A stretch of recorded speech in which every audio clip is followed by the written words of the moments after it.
What is up, my fellow creepers and things that go bump in the night? Welcome back to yet another episode of Creature of the Night. It's actually pretty late for me. I don't know where everybody else is at, but it's pretty late for me. But I just got finished watching my next requested video, and all I can say is wow. So I felt the need. I had to fucking get it out. So I am butchering your name, Navaya. I don't know. You requested this on my last video, I believe. So here it is, the 2020 Flashback.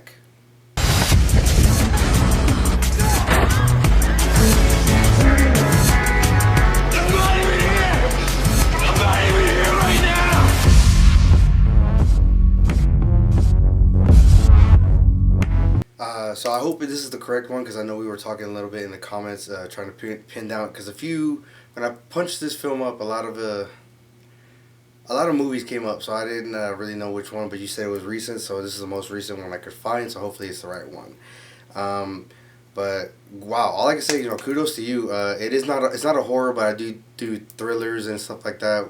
Anything that gets you at the edge of your seat, not action wise, but suspense wise and stuff like that. So yeah, this is definitely right up my alley, and I had to get it out. Holy shit, this is a total mindfuck. I felt a lot of. I forget the name of the movie, but it does star Ethan Hawke, where he goes back in time, where we find out he's actually a woman, and he goes back in time and falls in love with his. He's a woman transforming into a man, and when he goes back in time, he goes and falls in love with his female self, gets her pregnant, and then gives birth to himself. Yeah, I forget the name of that movie, but I felt a little bit with that. I felt like a twist with Jacob's Ladder in there. It's a definitely it's a mind fuck. I do probably have to watch it twice, but like I said, it's fresh in my mind. I do want to get it out. First off, Flashback. It kind of goes on the nose with it. It's just definitely so it a lot of B list actors, if I do say so myself. I do recognize a few of the actors that came out in the film, but they weren't really in anything big or anything that is kind of memorable, in my opinion. But okay, so we follow this guy, Fred.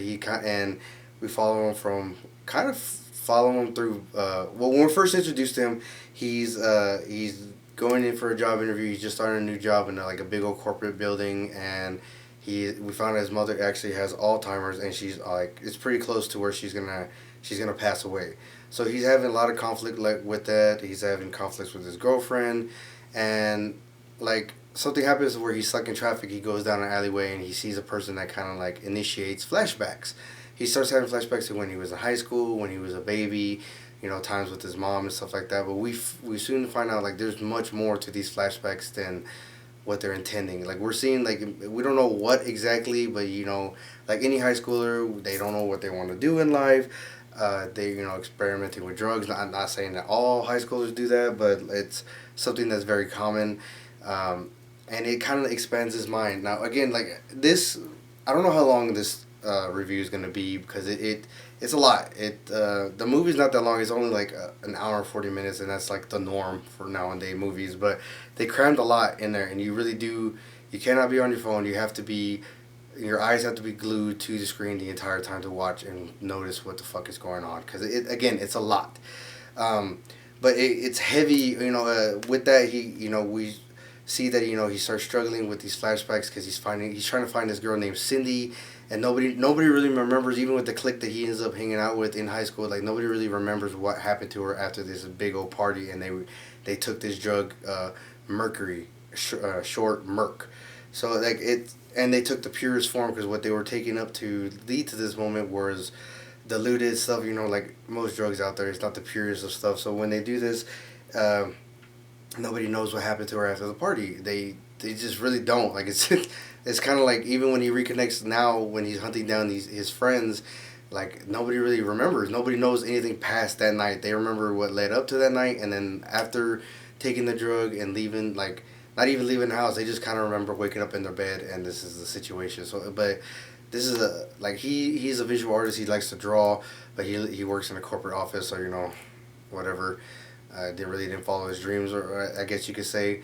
And he starts drawing again because that's all he could think about is what happens to this girl Cindy, And again, there is no clear answer. Like, I can ruin the ending right now because I have to go back. So this thing is heavy on the, you know, the what if factor. You know, the fact that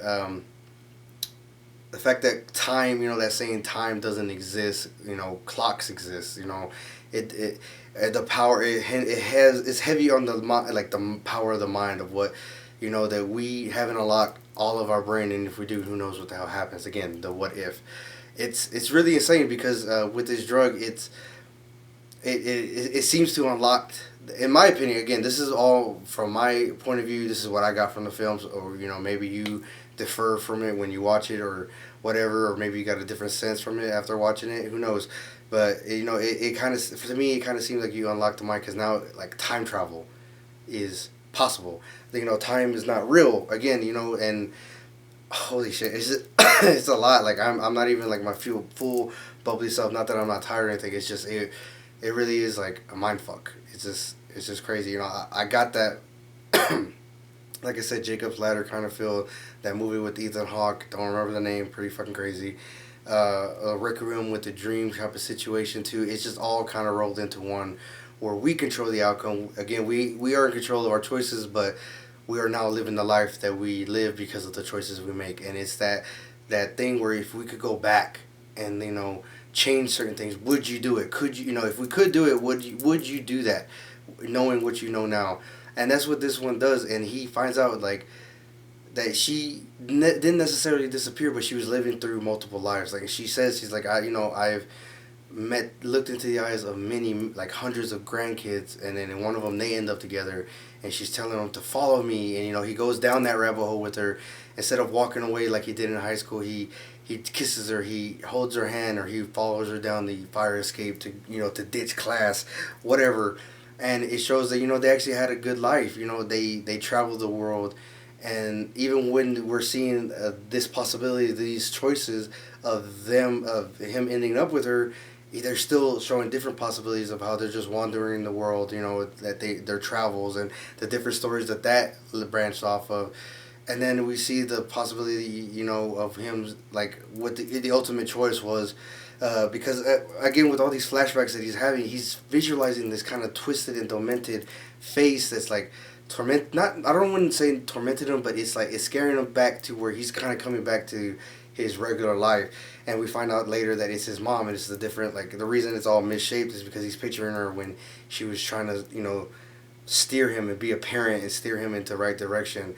And ultimately, you know, after living this life and seeing it, he says, you know, I can no longer live, you know, I can no longer follow you. I have to, you know, live my life. And he ends up, you know, staying on the course and rewriting all the wrongs that he did the first time, with his normal life, you know, going back and actually doing the presentation how he needed to do, following his bosses, you know, finishing the final exam in high school, and then ultimately having a decent apartment, you know, having a beautiful apartment with his wife, who is now pregnant, and she wasn't, you know, when we first met her, and his mom actually passing away, and, you know, like, him having to deal with that. So, you know, it was crazy that this all happened when he was going through such hardship. Again, you know, that really spoke to me because, like everyday people, you know, especially when we're down, when life and life kicks us when we're down, we kind of wonder, like, damn, what, you know, you think about all the choices that led you to this moment, like, what the fuck could I have been? Where could I have been now?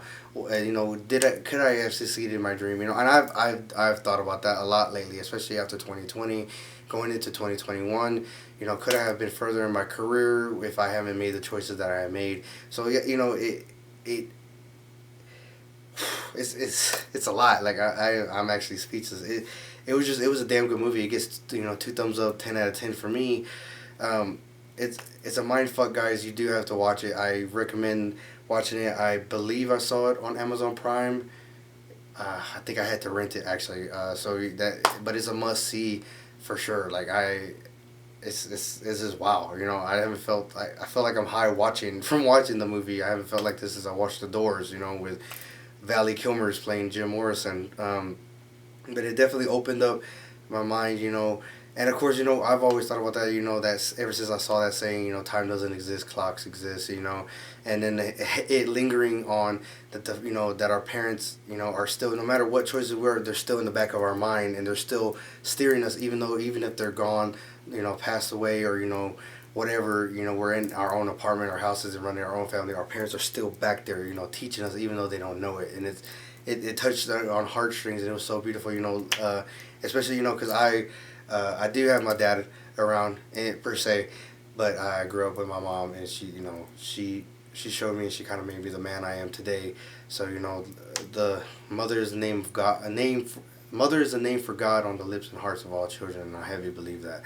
That it was just a magical movie. I took great pleasure in watching it, and I kudos to you again. If I butchered your name, I'm sorry, but kudos to you for recommending it. Like again, I probably would never. Okay, so if it jumped, it's because my memory card was full and I had to delete some stuff. So this is it. So what I saw, from what I remember, that how it cut when it cut me off was it was a great.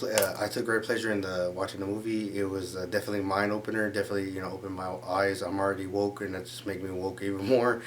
And I love the theory of time travel. That's all, of course. I believe secretly deep down, even the people who says I want to go back and change anything, that they given the chance, if the possibility was right there, here's a time machine, like, would you do it? I believe everybody would do it because they're just curious, changing one thing regardless, and just seeing, and then who knows, afraid of messing up the timeline. We see so many bad things about messing everything up, but this, just from a drug, and that's another thing I wanted to recommend, wanted to say, was that like that whole theory about, like, maybe I've heard it maybe on Facebook, because hey, Facebook just puts a lot of shit out there, but that maybe oxygen is actually a drug and it's keeping us asleep, and when we actually take drugs, heroin, whatever, like, saying that it's bad for us, that's why it's illegal. Maybe it's illegal because it opens up our mind and it actually wakes us up and actually sees the world for what it is. Whatever stories that you hear from people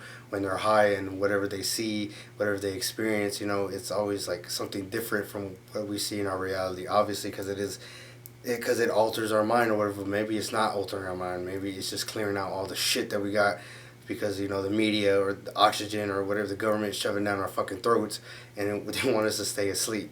So it was just.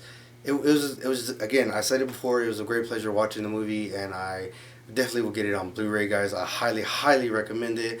Let me know what you thought about this review. When you go check out the film, or you already checked out the film, let me know what you thought about it. What was your experience with it? What did you get from the film? Guys, hit that subscribe button, hit that little bell to let you know every time I upload, so you can keep up to date with me, guys. Keep your requests coming in. I am going to try to get them out as soon as I can. Which I don't know about me. I'm actually working 2 jobs. I don't know if I recommended that. I mean, not recommended it. Said that in other videos, but I am working 2 jobs now, so I can save up for better equipment for y'all. Because granted, I have decent equipment. It's doing me well, obviously, from what y'all can see. But I want bigger and better. And of course, the podcast will be coming soon once I get everything situated with that. Speaking of which, I will leave a link below in the description below.